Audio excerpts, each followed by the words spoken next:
Hey, y'all know what it is. It's your boy King Carter, and we rocking out with TALIAFERRO. Y'all know what's going on, man. Social Currency Enterprises, South Coast Music Group. We in here.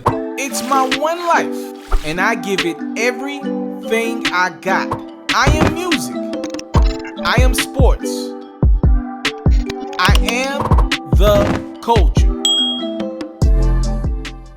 It's yours truly, the one and only. I go by the name of Mr. TALIAFERRO. Well, this was unexpected to say the least. Y'all don't fault me here. This is why I get paid the big bucks. This is why I'm a professional. These on the fly interviews here. I got one of North Carolina's own with me. Very established gentleman. I'm gonna let him explain himself a little more, only because it's an on the fly interview. I haven't had the proper time to go through this man's credentials. Well established guy in the industry. I'm here with King Carter. How you doing today, family? I'm blessed. How you feeling? Man, I can't complain. Yeah. A little bit throwing a little bit off schedule for the day, but other than that, everything's look. God don't make no mistakes. You know what I'm saying? Everything is on His time, and we just got to move on His time. You know, we ain't know that the superstar Jizzle, Fast Cash Jizzle, was gonna be running so far behind. But hey, we're gonna try to do as much as we can to make up for that. So as King Carter was breaking it down. Jizzle was supposed to be the guest in the seat today, but he's running a couple minutes behind. Right. With that being said, we don't like to waste no time. Your relationship with Jizzle, I want to get into that in a second, but I do want to know, who are you? Like, what is your relationship to just the industry in general? And then we'll get into, once you kind of tell us how you got your beginning, then we'll get into the conversation of the Jizzle overlap. Well, I'm King Carter. That's, and the best way I can describe myself is just, let me say, the artist whisperer. The artist whisperer. What does one mean by artist whisperer? It means I'm able to communicate with the artist on the artist level. I think mainly because I come from being an artist. So I'm able to, and the things that I do now behind the scenes, I'm able to talk to artists in a way that they understand. I'm not like a suit. I'm more of an in the field type of guy. So you gave it a go as an artist. Right. I'm assuming you had some ups and some downs. Right. What led you into the other side of the table? Just time and the way things played out. I started off as an artist. I was pretty big in Charlotte, pretty big in the Carolinas. Had a good little situation and was running around, songs on the radio, all that type of stuff. And some situations occurred, stopped me from wanting to create, and I fell into managing, and I fell into the executive role. And I hate to just categorize myself as a manager because I was so much more than that, and I am so much more than that. So I'm the VP of South Coast Music Group, which is home of the baby, Toosii, Tia Corinne, Black Zach, Big Mally, Tino Season, and Dusty Stay True. You know what I'm saying? I also am the CEO of Social Currency Enterprises, home of Tiani's Rose, Zay the Goat, Hot Boy Shaq, and Lil Jon 4K. I don't want to cut you off. Go ahead. And we also manage Fast Cash Boys. That being Fast Cash Jizzle and C Money, Free C Money. So I don't want and H Wood, the producer, and Kale's the producer. I don't want to skip any steps here. You brought up transitioning from an artist to a manager. That just doesn't happen overnight. What do you mean? Because you just named off some well-established artists. When you talk about the baby's one of the biggest in the game right now, and Toosie's on his way, and a lot of other. Yeah, we just made the freshman cover today. Shout out to Toosii. So how did you get to the point where you were able to work with a DaBaby? Like, how does that happen? Like, what was the transition? Like, you say you made the transition from artist to manager. Explain to me more what went into that. Like, how did you just didn't wake up and work with DaBaby? Like, where were you at in his career, and where were you at in your own trajectory when you met DaBaby and started your manager journey? Or was he the first artist? DaBaby was my first artist. Well, he was my first artist that we made leeway with. So I was managing a group called 100 Gang, and it was a dude named Money Only Mo in that group, and he ended up going to prison. But before he went to prison, he introduced me to a guy named Baby Jesus. And that Baby Jesus is now known as DaBaby. And the rest is really history for real. Like I linked up with my one of my business partners, Arnold Taylor, over at South Coast Music Group. We established that label and made Baby the franchise and just started. So everything that you know about the Baby is, I've been involved in it. You know what? We brought up Arnold Taylor off the camera, and then it just dawned to me who the heck he was when we got on this camera. So you link with the Baby. He's running around and he's got a pamper on. This I link with Baby way before the pamper. Before the pamper. So the pamper situation was a situation that that happened in the midst of that. We signed Baby in 2013, 14, around there. So I've been with Baby since 2014. So the pamper was in the midst of that. What were some of because for all the success he has had, I mean, I'm sure you know better than anybody, he's had a lot go on in his life. Can you talk to me a little bit about what's it been like managing somebody who's a super sharp mind, but has also had to deal with a lot? Baby is different. It spoils you. Because it's different because it kind of take you, you realize that all artists are not like him. Right. The reason why he is where he is because his ability to do things that without having to be taught those things, it's already in him. It's natural. And what we doing like at Social Currency Enterprises is developing people who have those same type of characteristics and traits, and giving them the game on how to, fast forward into thinking and moving like an artist like that, a superstar caliber, and that that's the thing that we doing, and that's what we building over here. Man, does it ever turn you off to artists because it's not now you've been in it long enough to know? Yeah, I think it speaks more about him than it does anybody else because he's the anomaly. Does it turn you off to dealing with certain talents because if the Baby get in a situation, say what you want, he gonna find a way about it? It don't turn me out. It just made me realize that, God got him in the right direction. And I was right about something because it was for a long time. People didn't see what I was saying about the Baby. Nobody understood the vision. You know what I'm saying? Besides Arnold at the time, and we couldn't get anybody else to buy the vision for a while. We didn't have no handouts. Nobody was helping us there. People was like, all right, but this and that. They didn't get what we were saying. That superstar ability, that quality, and it just made me understand that God gave me a gift, and that gift is to see talents in others and understand how to take those talents into a bigger and better place, and help a superstar shine in the right place, in the right way. So I do wonder what it's like to get a mind like the Baby as one of your first talents, because for me it would mess me up because trying to find something else coming after that. It's because you got to understand it's only one Carter, it's only one Baby, it's only one Arnold, it's only one kid, it's only one everybody. Right. So it's not about trying to find another. I don't think I will ever find another Baby, but I will find a Toosii, I will find a Zeta Goat, I will find a Tiana Rose. It's like I will find a Jizzle. These are artists that are all superstars. And it's just being able to put them in a position where they can shine the right way. That's all it is about positioning and showing and being able to be a good coach, giving them enough freedom where they can feel like they're doing it on their own, but still enough guidance where you know that you guide them in the right direction, and just understanding people. That's all it is.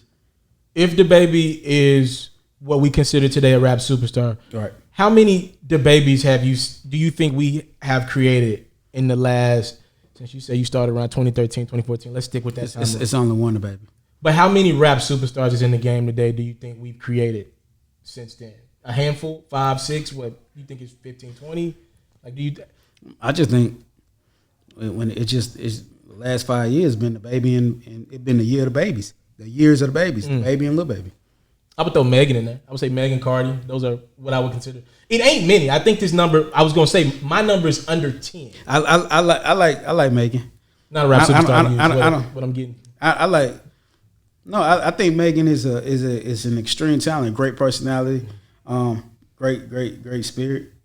I like Cardi B. I never been around Cardi. You know what I'm saying, but I personally, I would consider those 4 for sure in the last 5-6 years. There's a couple other names that we could bring up that have had moments, but those are maybe for sure a 4 that I believe are going to be around for a long time.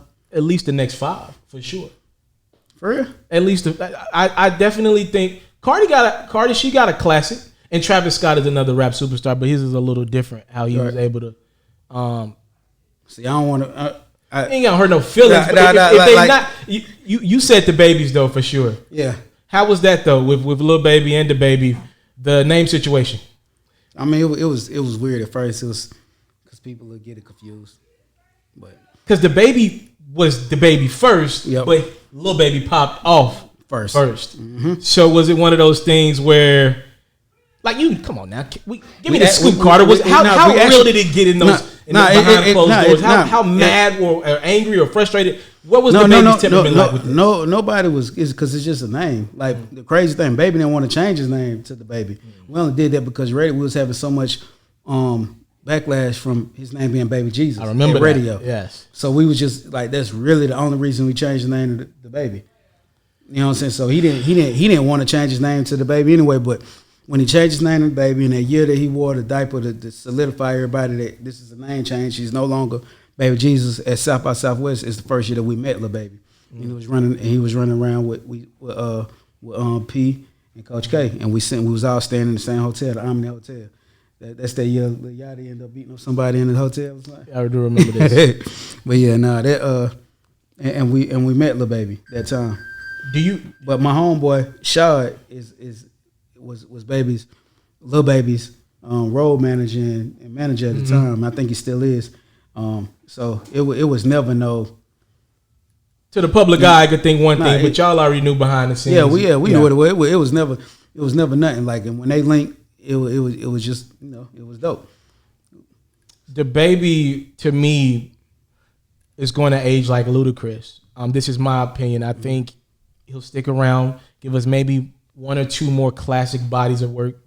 If you're saying Kirk is a classic, he'll stick around and give us a few more bodies of work. But I think his calling will probably be acting. I tell you that this next project that he's dropping, it's gonna open a lot of eyes.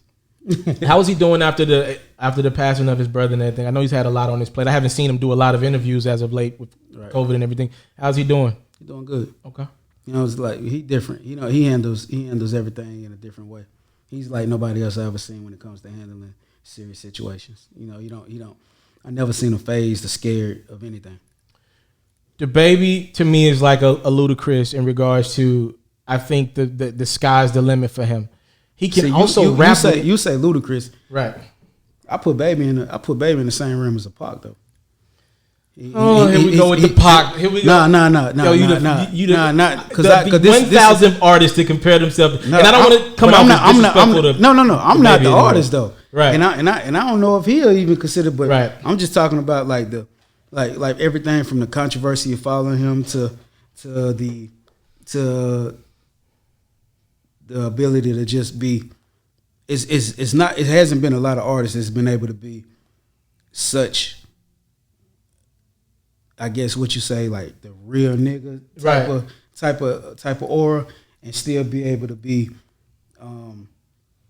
liked and loved by others. But like you talking about a guy that had a self-defense moment in Walmart and somebody lost their life, but still can be on TNT doing the NBA. You know what I'm saying? Charisma, but his charisma is one of a kind. Yeah, but that the only other artist I could think of that was doing stuff like that was Pop. I don't know any other artists that was that were getting in the type of trouble they was getting and still loved by everybody. Definitely feel like he got like an extra angel wing somewhere. Nah, I mean he do, but that boy covered in the blood. If it's been plenty of things and plenty of times that we done been in situations. And I'd be like, dang, what we gonna do? They're like, man, quit tripping. We covered by the blood. Real talk. He'll look at you and say, quit tripping. We covered by the blood, bro. Do you ever get concerned? And I'm gonna leave the Baby, but you just made me think of one other thing. Because of his confidence that he has in every situation and how he's been able to maneuver.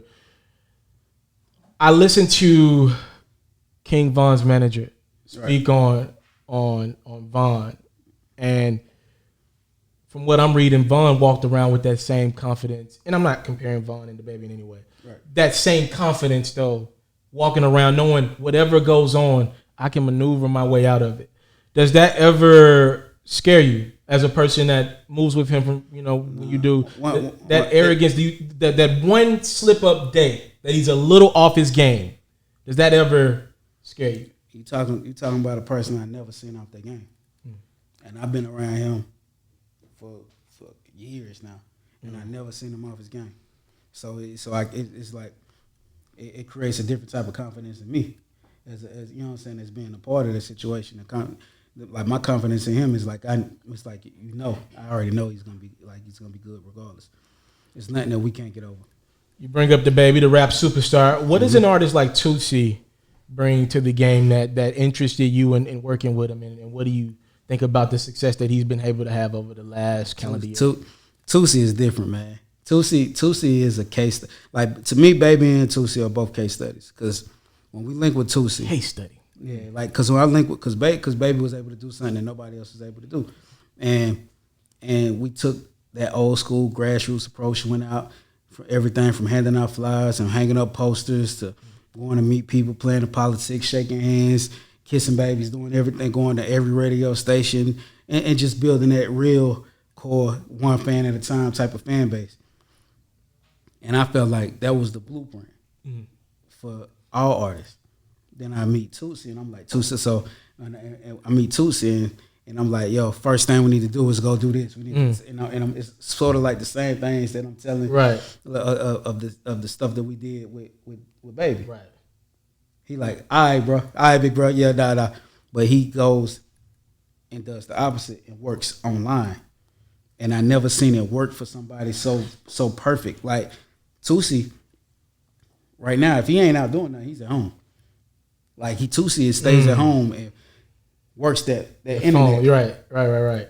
I never seen nothing like him. Because though he's not a DDG like a YouTube rapper, he does associate with. No, compare with a DDG. No, I know they don't see, but it is a similar. People will quickly associate Toosii with the DDGs of the world, and again, I know they don't get along, but it is a comparable, like that internet young base that can't tell them nothing about Toosii. Yeah. Nothing you can tell them wrong about. No, it's because even with I know what you're saying, because it's that fan base that actually gets all the information off the line. Right. It's that fan base, because like one of the biggest things with Toosii, if you ask people 26, 27 older, they're not too familiar with Toosii. Right. You know what I'm saying? But you ask somebody under 25, and they think you're talking about Michael Jackson. Like he's like you can't tell nobody's little sister, little cousin, niece, whatever, that nothing about Toosii. It's like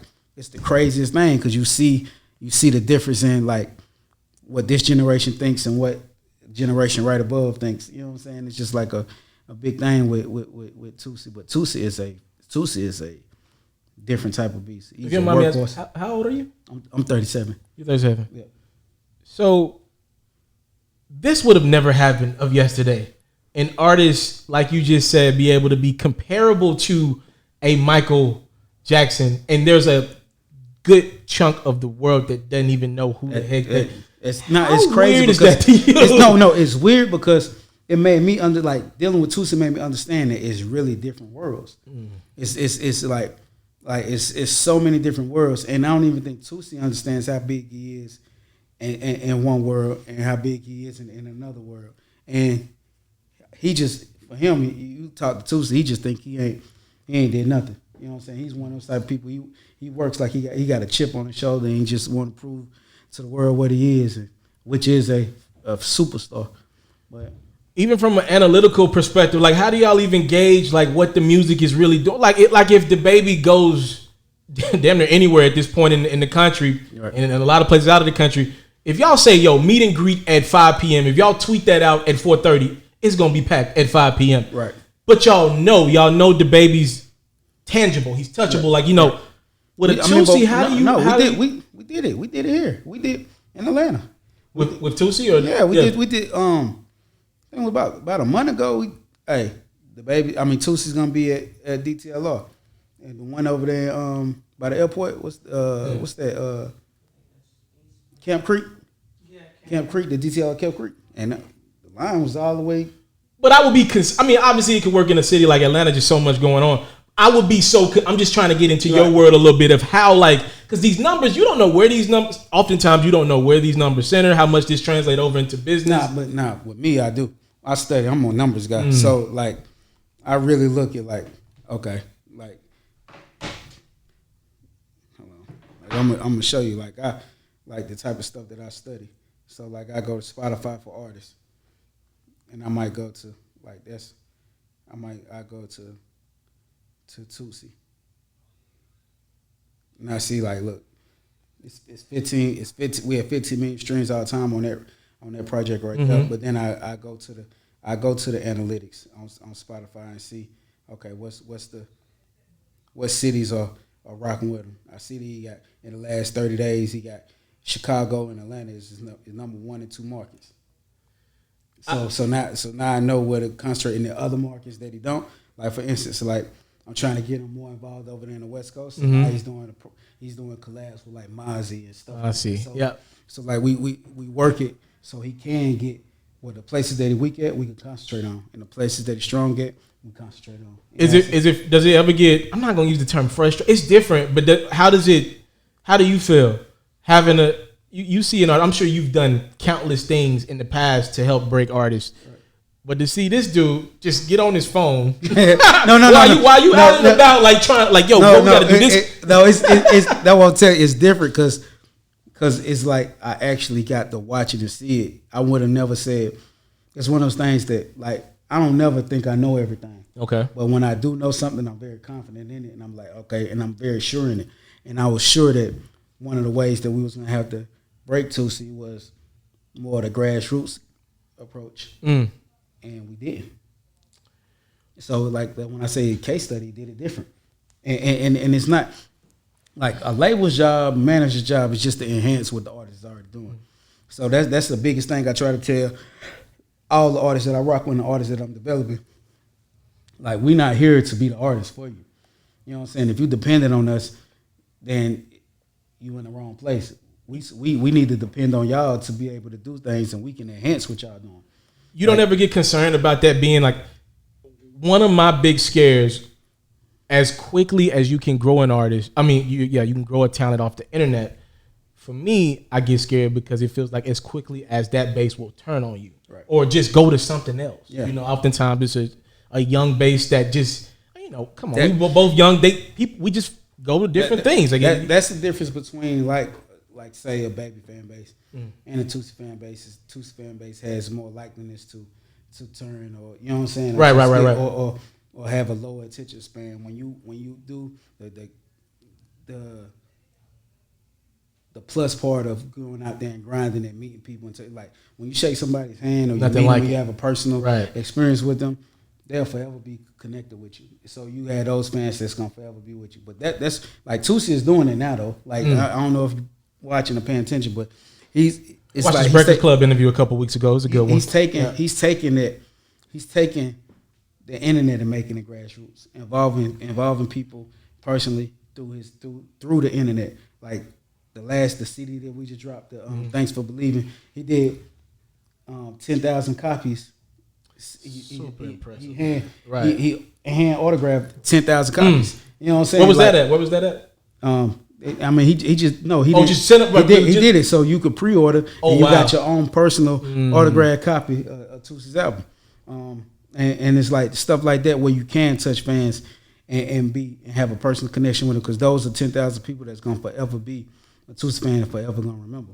And you want those fans to just campaign and you turn them in from casual listeners to fanatics, and that's when you have your own commercials through people out in the world. You know what I'm saying? Like they advertise it for you. I wonder would Toosii be in a better, and obviously is lit right now, but I wonder would he benefit a lot from getting a cosign from a bigger artist right now? Like, is that something you guys? Toosii is real, and we strong on that at Social Currency and the South Coast Music Group. We are not trying to ride the coattail of anybody. It could have been easy for us to just say, hey, baby, do this, Toosii, blah, blah, this and that, and it could have jumped. It's more, nah, you got to be able to stand on your own. We're not building people that's dependent on anything or anybody. Every artist that we deal with and we work with, we want them to feel like you will make it with or without us. Definitely hear the stories. You brought me back here. I remember some of the stories of the baby paying Boosie for the features, paying what he weighed for the features and everything like that. Okay. Toosii, the ladies and Toosii, as being involved with this situation. I never seen nothing like it. I've been around a lot of people. What do you mean by that, sir? What does that mean? These girls go crazy. When I tell you his fan base is literally 73% females. It's like a Bow Wow thing from back in the day or something like that. Yeah, it's like a B2K type of ordeal. It's like that. I can imagine what that was like, and I'm pretty sure it's the same way. These girls go crazy. And it'd be like I done had grown women hit me like Toosii 21. But even when he been signed since 18 with us. So like even when he was like 19 and 20, I had grown women hit me like, yo, that one artist you got Toosii, he's a cutie, but like she's trying to. They trying to take it there with the young. Take it there. You've been around the block. I'm sure you've made your hand full of mistakes and errors. My question is, what do you tell a young artist like Toosii as he learns and grows and continues to blossom? That conversation is a personal conversation because if I put Toosii on the phone right now, he gonna probably say I'm toxic from the stuff that I tell him. You know what I'm saying? So but Toosii got a strong head on his shoulders, and he loves his girlfriend, and I watch him stay faithful on the road to his girlfriend. Well, when Toosii's in Atlanta, tell him pull up. We would love to have him. Definitely love to do that. Definitely. I wanted to ask you just some general music questions while I got you. I just like talking music with people. Man, so I love it too. I love talking. We can get you back in a little more prepared the next time. But I wanted to ask you, Drake, Kendrick, and Cole. Is that if we're talking about the giants to come around in the last 10, 08, 09 are those your three as well? The giants, and then what's your three, or how many? How do you see these? You say in the last 10 years? Yeah, like those ones. And I know you Drake, not mentioning the baby because I know you're gonna bring your guy into it. So if you take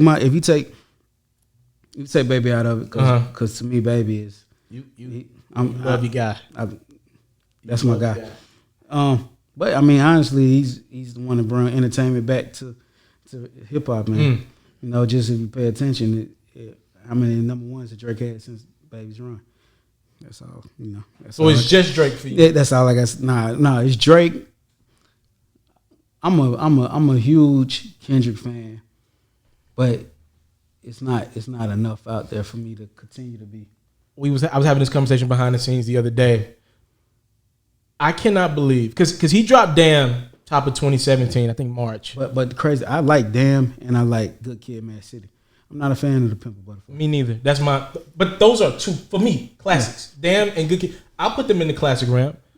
You don't seem too classic. I put Good Kid, Mad City in the classic. I put Damn in is a very great body of work. I don't want you to think I use the classic word too loosely. I really believe Damn is a classic. I do not believe. I think he got two, and I'm not with the Pimp a Butterfly.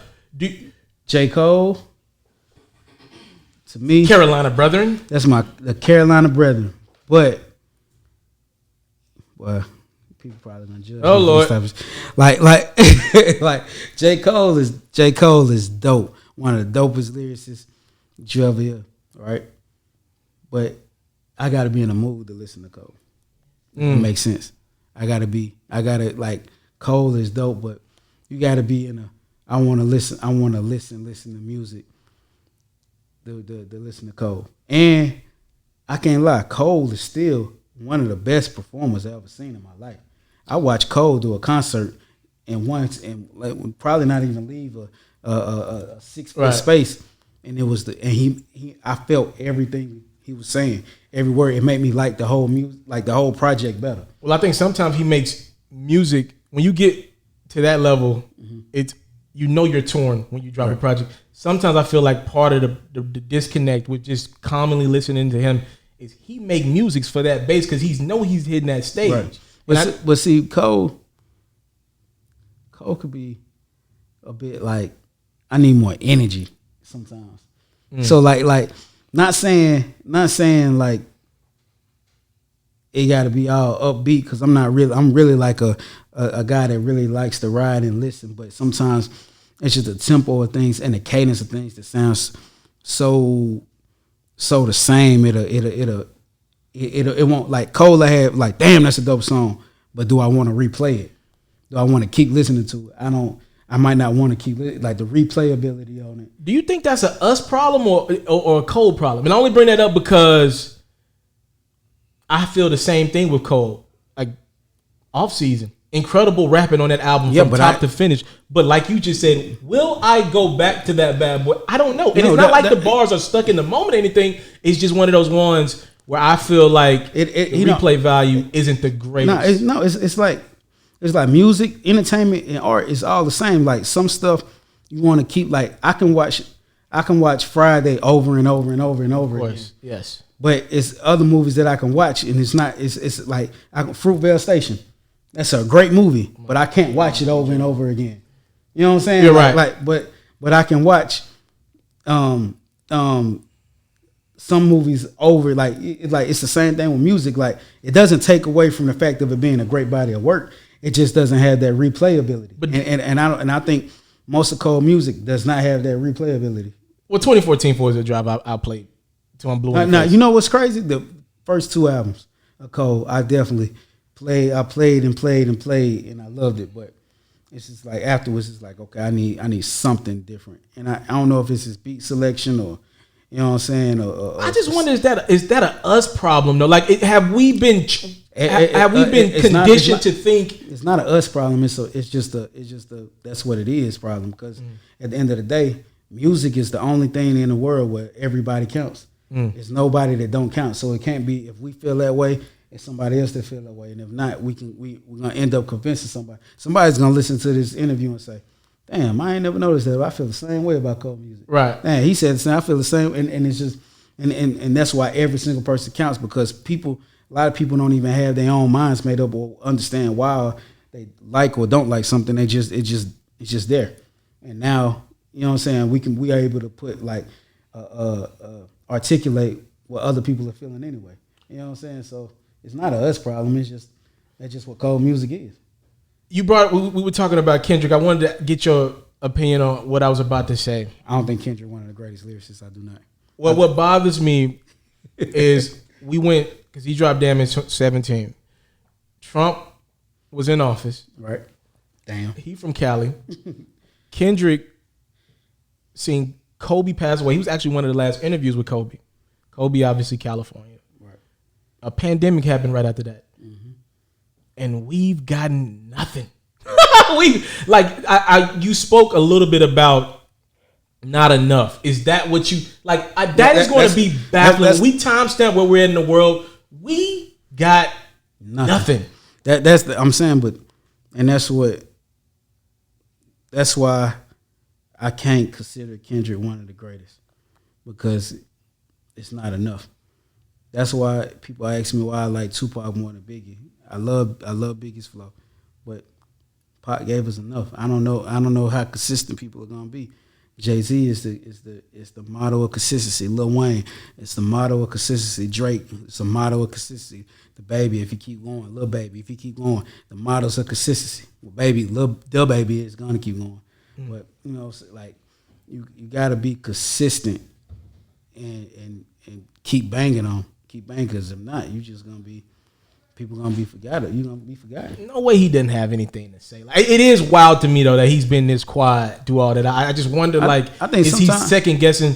Because you work with the Baby now, who's gonna be you working with him, a guy who's now gonna have pressure on him every time he drops.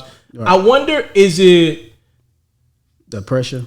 Like, yo, Kendrick. I've heard Drake and Cole speak about like, yo, we are the only three that can relate to each other with the amount of pressure. Everything we drop's got to be this big. I was gonna ask you, with the Baby, are you feeling that same thing that you think maybe does Kendrick feel that pressure where it's, if I don't drop a classic, I can't drop it right now? Nah, because you get to a certain point where when you got a core fan base like they got, it's a classic regardless. Anyway, it's gonna be people that are gonna say it's a classic if they get on the track saying want. Kanye is the prime example of that. You got people that's gonna say a lot of Kanye projects is classics.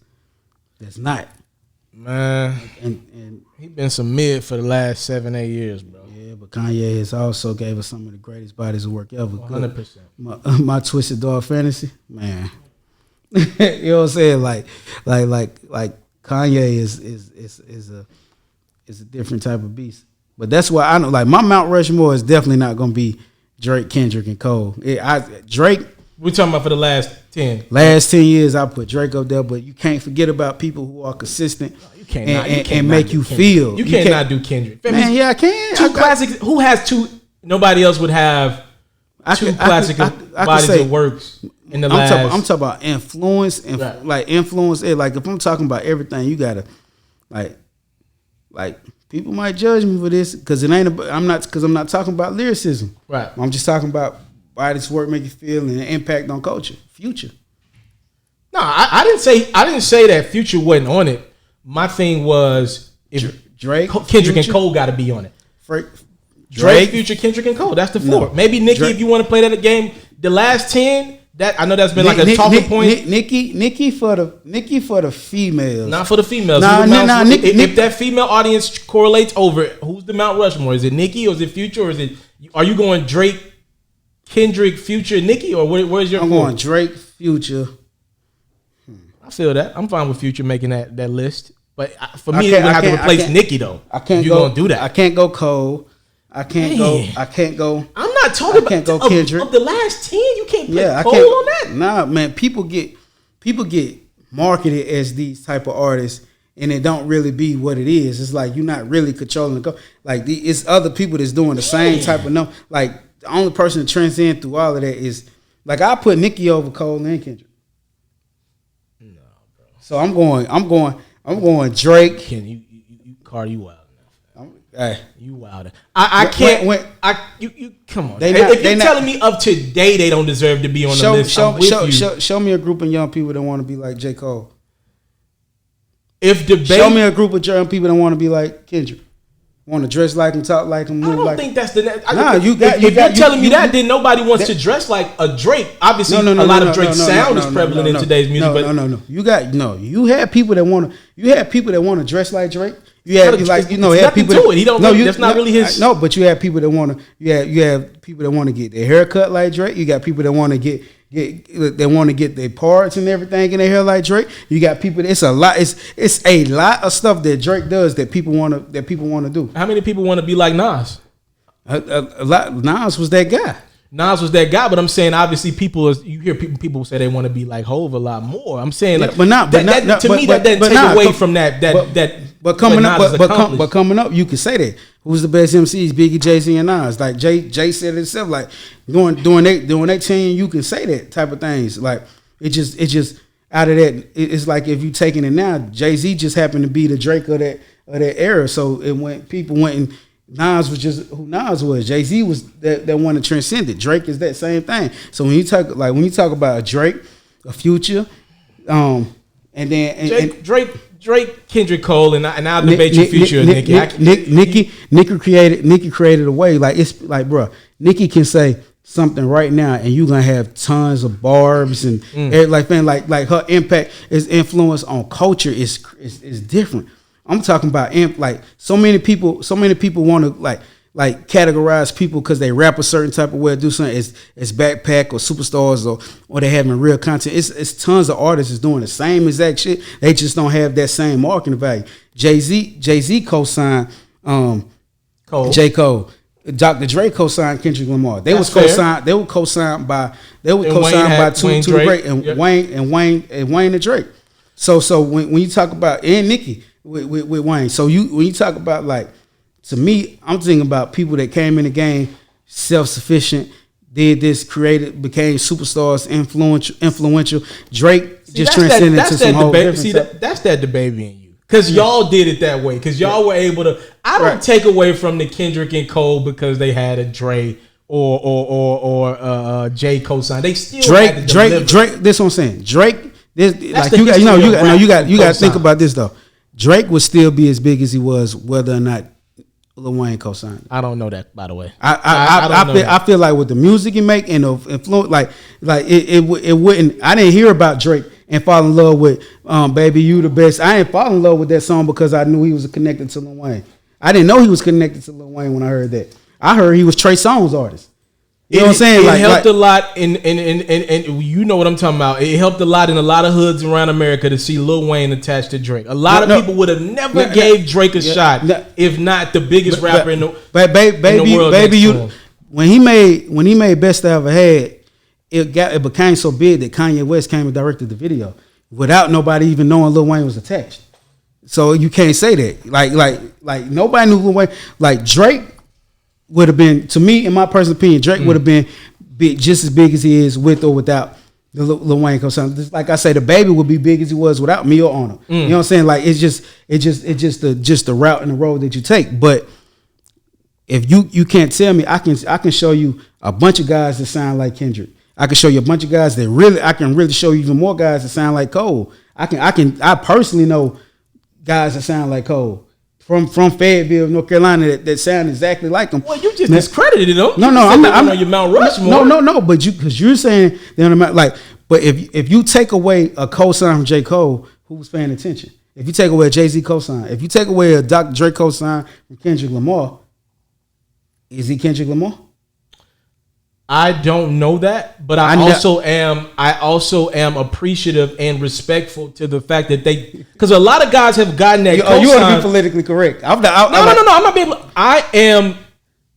I'm removed enough to say yes, they got that cosign, but a lot of these niggas done got that cosign and fumbled that cosign. I'm just I'm trying to say you still got to take. No. I'm not taking the rock. You still got to be able to produce. I'm not taking away nothing from somebody that got assisted and hit the shot. Right. That like great assist for Jay-Z, great assist for Drake. I'm not saying that, but what I'm saying is that who assists the Future?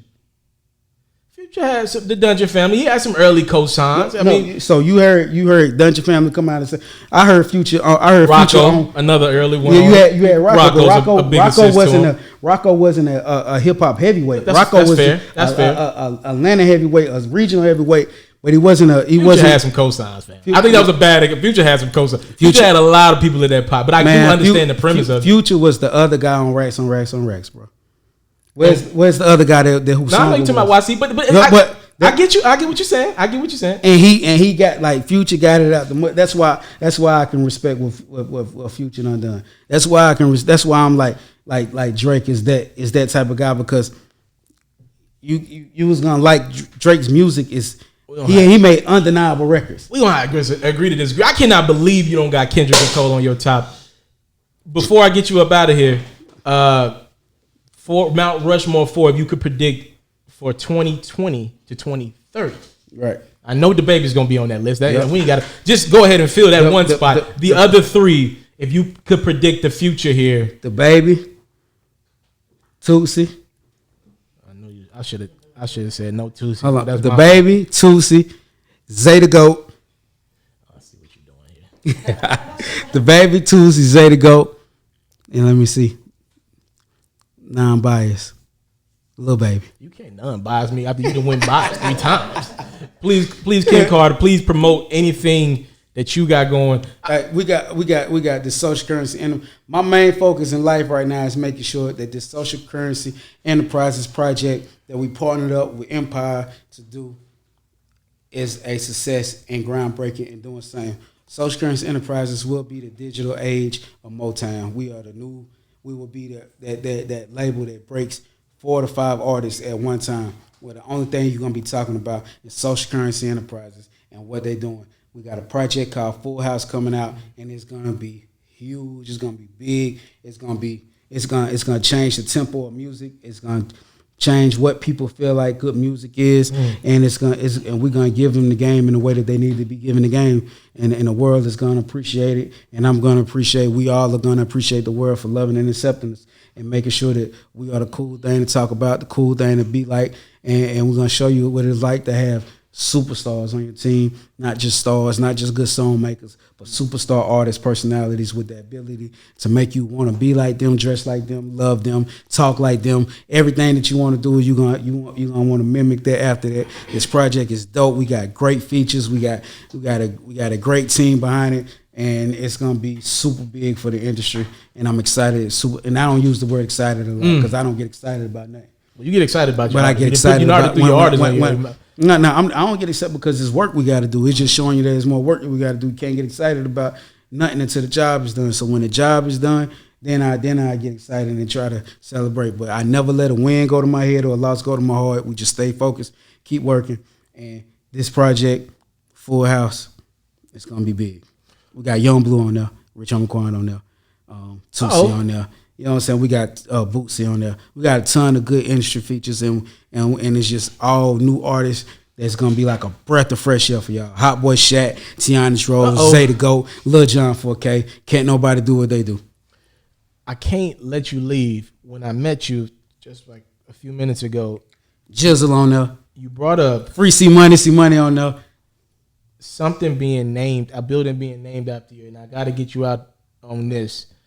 What does that? Tell me what it is, and tell me what does that mean to you. Well, I gave a commencement speech at a college, Livingstone HBCU, right outside of Charlotte, North Carolina, and they gave me an honorary doctorate degree. They called me today and said that, hey, since you gave that commencement speech, we've been getting a lot more donors. Wow. And our funds have increased. We've been able to do a lot more stuff. We're building a new building, a communications building, and we're naming it the Dr. Carter Building. Man, congratulations! That's huge right there, bro. I'm happy to see people getting their flowers while they're still able to receive them properly. So congratulations, bro. Appreciate it. That college knew what the heck they was doing. They said they brought you in, and them donors, that money started coming in. Congratulations, King Carter. I appreciate you. I appreciate this impromptu interview turned out pretty damn good to me. Yeah. We're gonna do some things with this one. Hey, we're gonna have to complete this Mount Rushmore conversation. Oh, I'm gonna go. If not for your manager dropping keys and like the last 15 minutes, I was gonna go in a little further in depth with you.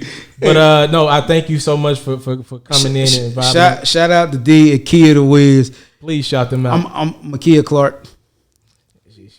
My partner in crime. It's King Carter. Is yours truly, the one and only Mr. TALIAFERRO.